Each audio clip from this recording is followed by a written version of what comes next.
பாதையை தேடாதே, பாதையை உருவாக்கு என்று தமிழ்நாட்டு மக்களின் துணையோடு, லட்சக்கணக்கான இளைஞர்களின் படையோடு,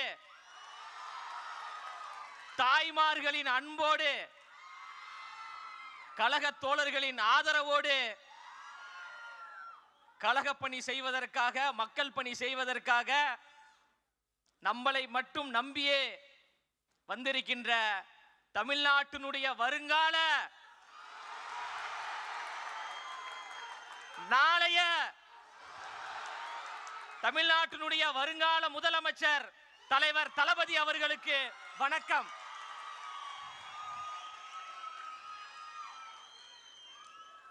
ஏற்றத்தாழ்வுகள் கூடாது, பிரிவினைகள் கூடாது, பாசிசம் கூடாது, பாயாசமும் கூடாது.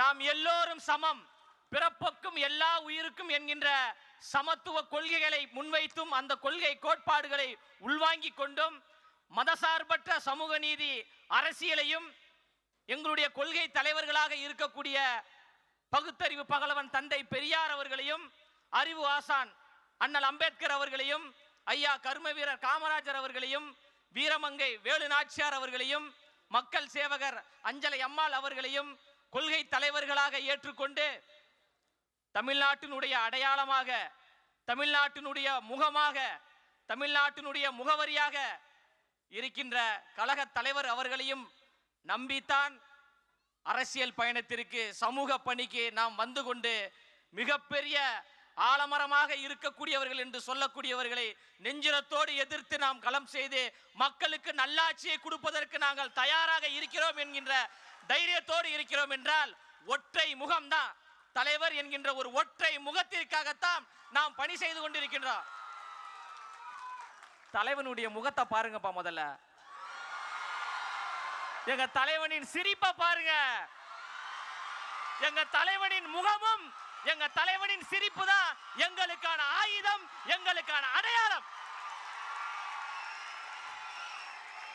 இந்த அடையாளத்தையும் இந்த ஆயுதத்தையும் வைத்து 2026 தமிழ்நாட்டில் தமிழக வெற்றி கழகம் ஆளுங்கட்சியாக இருக்கும் இருக்கும் இருக்கும் என்பதில் எந்த மாற்று கருத்தும் கிடையாது. தன் பின்னாடி வந்த லட்சக்கணக்கான ரசிகர்களை ரசிகர்களாக மட்டும் வைத்துக் கொள்ளாமல் சமூக பற்றாளர்களாக நற்பணி மன்றம் மூலமாக மாற்றினார். சமூக பற்றாளராக மாறியவர்களை அப்படியே விட்டுவிடாமல் மக்கள் இயக்கத்தை உருவாக்கி அரசியல் மயப்படுத்தினார். அரசியல் மயப்பட்ட தோழர்களை அப்படியே விட்டுவிடாமல் தமிழக வெற்றி கழகம் என்கின்ற வரலாற்று சிறப்புமிக்க கட்சியை உருவாக்கி நாம் எல்லோரையும் தலைவர்களாக உருவாக்கியிருக்கிறார். இன்று தலைவர்களாக உருவாகி இருக்கின்ற நீங்கள் நாளை மாமன்ற உறுப்பினர்களாக, சட்டமன்ற உறுப்பினர்களாக, நாடாளுமன்ற உறுப்பினர்களாக உச்சத்தில் வைத்து உங்களுக்கு அழகு பார்ப்பதற்காக எங்களின் அழகு தலைவர் நம்மளை நோக்கி வந்து கொண்டிருக்கிறார். வந்துவிட்டார். மக்களுக்காக சேவை செய்வதற்கு தயாராகிவிட்டார். புரட்சியாளர் அண்ணல் அம்பேத்கர் அவர்கள் சொல்வது போன்றுதான், அதிகாரம் மிக வலிமையானது, அதை அடைந்து விட்டால் எல்லாம் எளிமையானது என்று. அந்த அதிகாரத்தை தலைவர் கைப்பற்றுவார், சமூக நீதி ஆட்சியை உருவாக்குவார், சமத்துவ ஆட்சியை உருவாக்குவார், இந்த மண்ணுக்கான மக்களுக்கான ஆட்சியை நிலைநிறுத்துவார். அதில் எந்த மாற்று கருத்தும் கிடையாது. தியாக உணர்வோடு நமக்காக வந்திருக்கின்றார், தமிழ்நாட்டு மக்களுக்காக வந்திருக்கின்றார். நிறைய பேர் சொல்றாங்க, இவர்கள் எல்லாம் ரசிகர்கள் கூட்டம், இவர்கள் எல்லாம் நம்ம சாதாரணமாக கையாண்டு விடலாம், சாதாரணமாக அணுகி விடலாம் என்று நினைக்கிறாங்க. அவர்களுக்கு ஒன்றை மட்டும் நான் சொல்லிக் கொள்கிறேன். காற்றாற்று வெள்ளத்தில் கரைந்து போவதற்கு நாங்கள் ஒன்றும் களிமண்கள் கிடையாது.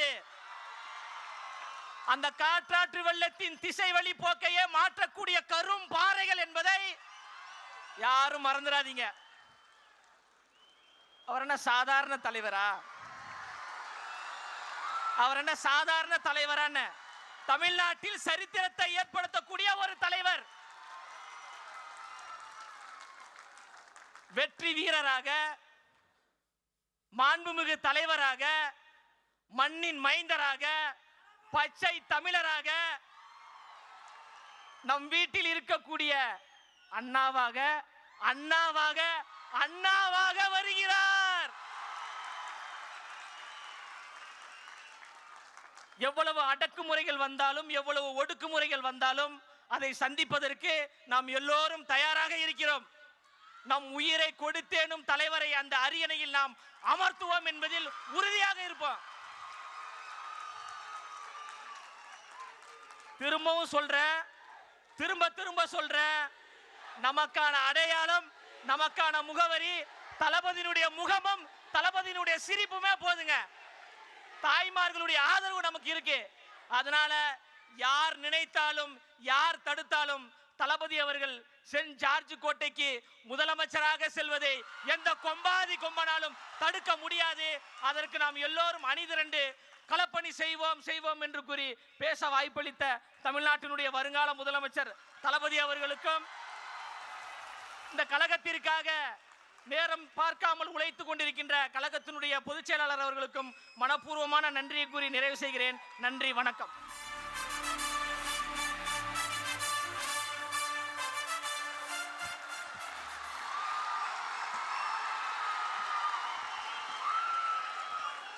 மணி தம்பிக்கிட்ட பிடிச்சது என்னன்னா, தலைவரே வெக்கப்பட வச்சிங்க பாத்தீங்களா? சூப்பர், வாழ்த்துக்கள் வாழ்த்துக்கள். ஒரு கவிதை போல அமர்ந்திருக்கிறார் இந்த மனிதர். எல்லா விஷயத்திலும் முதன்மை, ஆனால் எப்போதும் எல்லோருக்கும் எளிமை. அதுதான் எங்களுடைய தலைமை.